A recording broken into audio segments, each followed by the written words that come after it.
চোখ রাঙাচ্ছে ঘূর্ণিঝড় শক্তি। ভয়াবহ তাণ্ডবের শঙ্কা দেখা দিয়েছে। মার্চ ও এপ্রিল পার হয়েছে কোনো ঘূর্ণিঝড় ছাড়াই। কিন্তু মে মাসের তৃতীয় সপ্তাহ শেষে চোখ রাঙাতে পারে একটি শক্তিশালী ঘূর্ণিঝড়। ভারতের পশ্চিমবঙ্গ, উড়িষ্যা এবং বাংলাদেশ উপকূলে বয়ে যেতে পারে এই ঘূর্ণিঝড় শক্তি। বিশেষজ্ঞরা বলছেন এটি রীতিমতো ভয়াবহ তাণ্ডব চালাতে পারে বাংলাদেশের উপকূলীয় অঞ্চলে। এ নিয়ে বিস্তারিত জানাচ্ছেন আবহাওয়া ও জলবায়ু বিশেষজ্ঞ, কানাডার সাসকাচুয়ান বিশ্ববিদ্যালয়ের গবেষক মোস্তফা কামাল পলাশ। তিনি জানান ২-৪ থেকে ২-৬ মের মধ্যে, অর্থাৎ শনিবার থেকে মঙ্গলবারের মধ্যে সৃষ্টির সম্ভাবনা রয়েছে ঘূর্ণিঝড় শক্তির। প্রবল শক্তি নিয়ে আসতে পারে ঘূর্ণিঝড় শক্তি। বঙ্গোপসাগরে একটি শক্তিশালী ঘূর্ণিঝড় সৃষ্টির আশঙ্কা দেখা দিয়েছে, যার সম্ভাব্য নাম শক্তি। আবহাওয়াবিদ মোস্তফা কামাল পলাশ জানিয়েছেন, মে মাসের তৃতীয় সপ্তাহে সাগরে প্রতিকূল আবহাওয়ার পরিবেশ তৈরি হচ্ছে।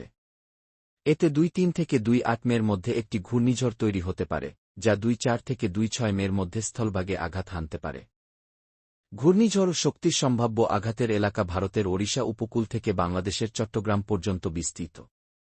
তবে খুলনা বিভাগ এবং ভারতের পশ্চিমবঙ্গ উপকূল সবচেয়ে বেশি ঝুঁকিতে রয়েছে। বাংলাদেশ ওয়েদার অবজারভেশন টিম বিডব্লিউটি জানিয়েছে, ১-৬ থেকে ১-৮ মের মধ্যে সাগরে একটি সার্কুলেশন তৈরি হয়ে ধাপে ধাপে ঘূর্ণিঝড়ে পরিণত হতে পারে। যদি ঘূর্ণিঝড়টি বাংলাদেশের দিকে এগিয়ে আসে, তবে উপকূলীয় এলাকায় ঝড়ো হাওয়া, ভারী বৃষ্টি ও জলোচ্ছ্বাসের আশঙ্কা রয়েছে। এতে জীবন ও সম্পদের ক্ষয়ক্ষতির ঝুঁকি বাড়বে। এখনও চূড়ান্ত সতর্কতা জারি না হলেও আবহাওয়া অধিদপ্তর পরিস্থিতি পর্যবেক্ষণে রেখেছে।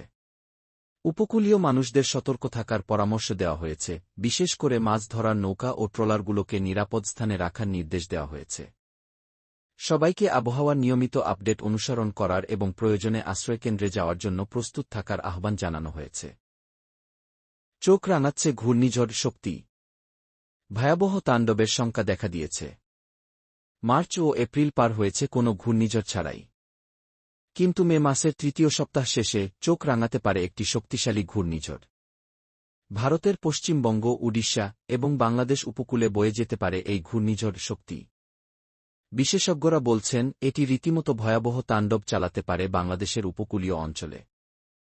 এ নিয়ে বিস্তারিত জানাচ্ছেন আবহাওয়া ও জলবায়ু বিশেষজ্ঞ, কানাডার সাসকাচুয়ান বিশ্ববিদ্যালয়ের গবেষক মোস্তফা কামাল পলাশ। তিনি জানান ২-৪ থেকে ২-৬ মের মধ্যে, অর্থাৎ শনিবার থেকে মঙ্গলবারের মধ্যে সৃষ্টির সম্ভাবনা রয়েছে ঘূর্ণিঝড় শক্তির।